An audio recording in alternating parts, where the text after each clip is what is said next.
Numa cerimônia, o presidente Lula afirmou que o valor do salário mínimo é muito baixo para as famílias brasileiras. Vamos então com o Anelli, porque o presidente também mencionou o valor ideal. E quem conta é o nosso Anelli lá em Brasília. Fala aí, meu amigo.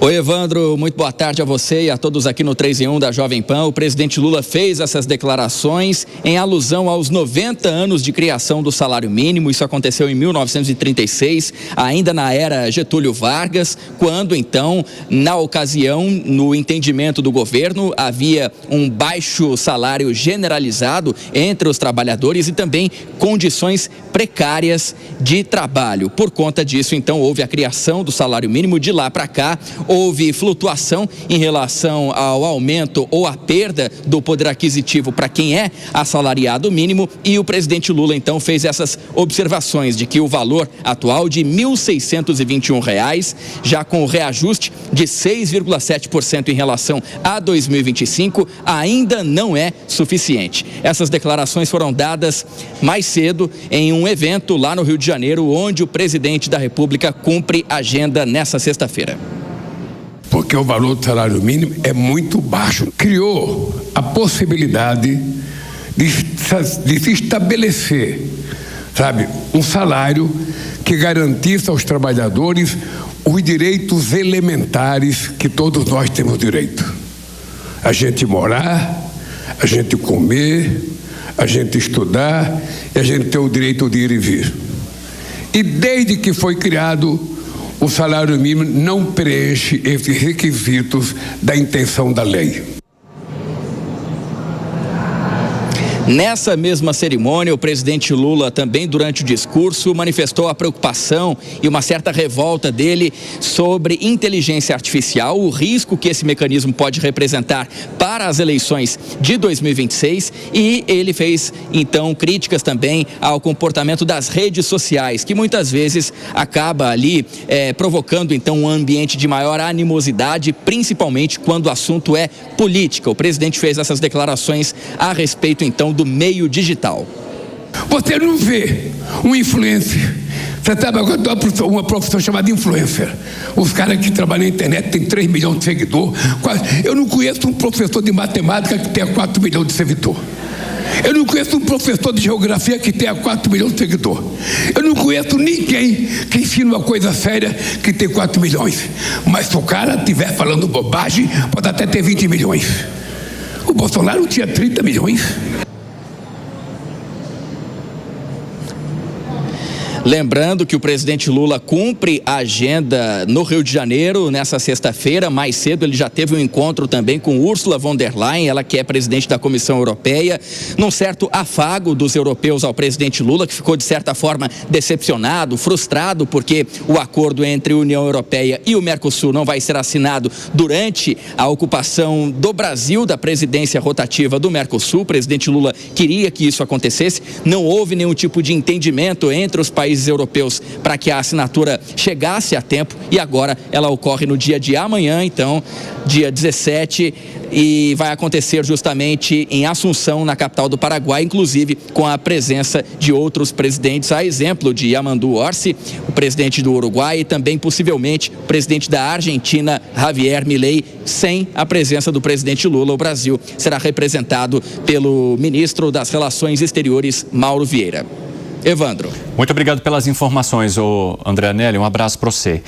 Fábio Piperno, o presidente da República, critica o valor, diz que as regras não estariam sendo cumpridas quando temos esse valor hoje de salário mínimo. Mas você acredita que seja possível subir muito mais diante do que temos aqui de contas públicas no país? Então, há esse evidente obstáculo que é sempre apontado pelos economistas, mas aí vem uma outra questão e que eu também menciono sempre aqui. Brasil. E vi de novo na semana passada o ranking do Brasil, do salário mínimo aqui da América do Sul. Por incrível que pareça, só a Argentina tem salário mínimo menor que o do Brasil. Então, tem país aqui na América, por exemplo, o Uruguai, já tem um salário mínimo superior a $500. O salário mínimo brasileiro, ele ainda não chega a $300. Está chegando agora a $300. É muito pouco. Então, há a conversa de sempre que, mas puxa, se aumentar o salário mínimo vai impactar demais as contas públicas, ou então, vejam, tem um argumento que vai gerar inflação, né? 30, 40 reais a mais de salário mínimo real vai explodir a inflação. Eu acho esse argumento um tanto... catastrófico? Eu não vou chamar de cínico, mas reflete um pouco a mesquinharia brasileira. Mas, veja, na questão das contas públicas, que eu acho que aí sim é o aspecto mais importante que tem que ser enfrentado, é óbvio que se todo mundo tiver aumento real de salário mínimo, e eu defendo aumento real sim, se é necessário, a gente está falando de um salário mínimo menor que o da Bolívia, inferior ao do Paraguai, não é possível que isso continue sendo assim. É claro que tem que haver uma medida compensatória. Ou de onde vai? Veja, como é que eu vou defender que o salário mínimo não tenha aumento real e vou defender que, por exemplo, os títulos que a gente mencionou aqui, durante muito tempo, né, continuem isentos? Então, veja, alguém tem que pagar essa conta. O que não pode acontecer é a conta ir pro lombo do Zé Mané, coitadinho, porque aqui no Brasil, até dezembro de 2022, todo mundo que recebia acima de 1,6 salário mínimo pagava imposto de renda. Então, como é que eu vou continuar isentando o cara que tem LCA, por exemplo, um dos títulos que eu acabei de mencionar? Esse vai continuar isento e o sujeito que recebe 1,7 salário mínimo vai pagar imposto de renda? Que tipo de justiça é essa?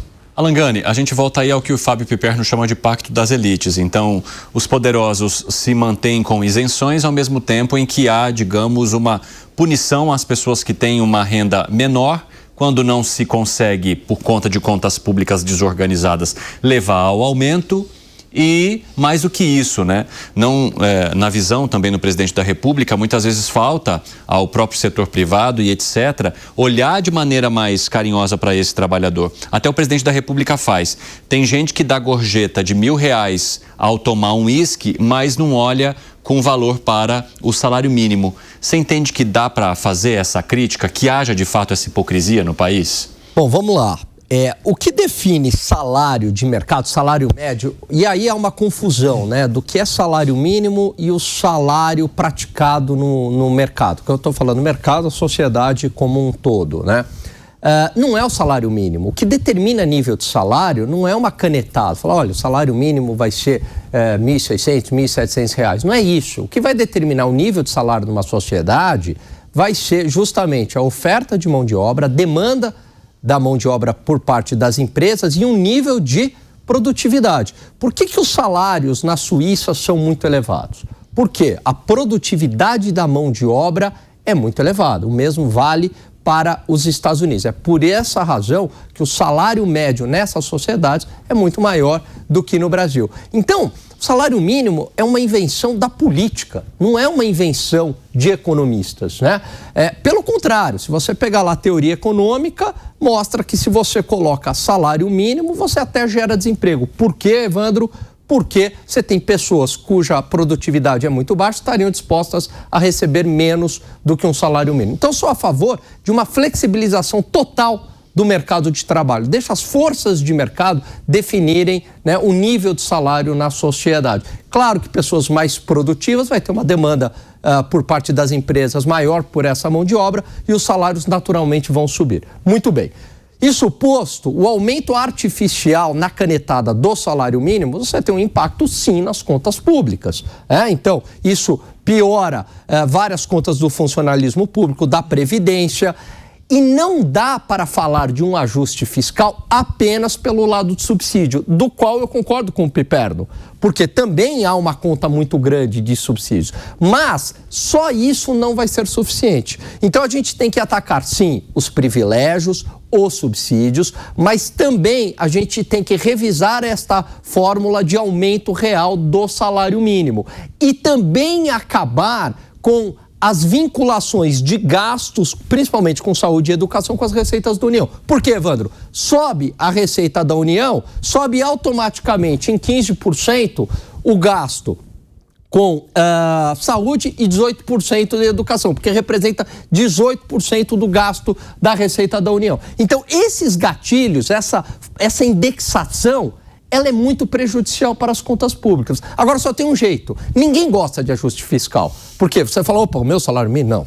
O subsídio, não, o meu não. Né? Agora lá o gasto com saúde e educação, não. Então, só tem um jeito de a gente conseguir um ajuste fiscal no Brasil. É todo mundo pagar a conta um pouquinho. Se todo mundo pagar essa conta, um pacto da sociedade, aí é possível a gente diminuir o endividamento do Estado brasileiro. Você acredita nisso? Honestamente? Não. Acácio Miranda, quero te ouvir. Evandro, é difícil falar sobre economia depois do Alan, porque ele tem doutorado no tema e tem uma capacidade pedagógica para explicar algo tão complexo que é louvável. Mas é óbvio, existem dois aspectos, duas camadas na chamada que eu acho que merecem a nossa atenção. Primeiro, ninguém discute e ninguém discorda que o nosso salário mínimo é baixo. Mas o segundo ponto ele é uma decorrência das circunstâncias econômicas que nós vivemos. Nós vivemos num país desigual, mas é um país desigual onde o governo federal, a pretexto de acabar com essas desigualdades, acaba afetando cada vez mais aquelas classes que já são talvez as grandes prejudicadas.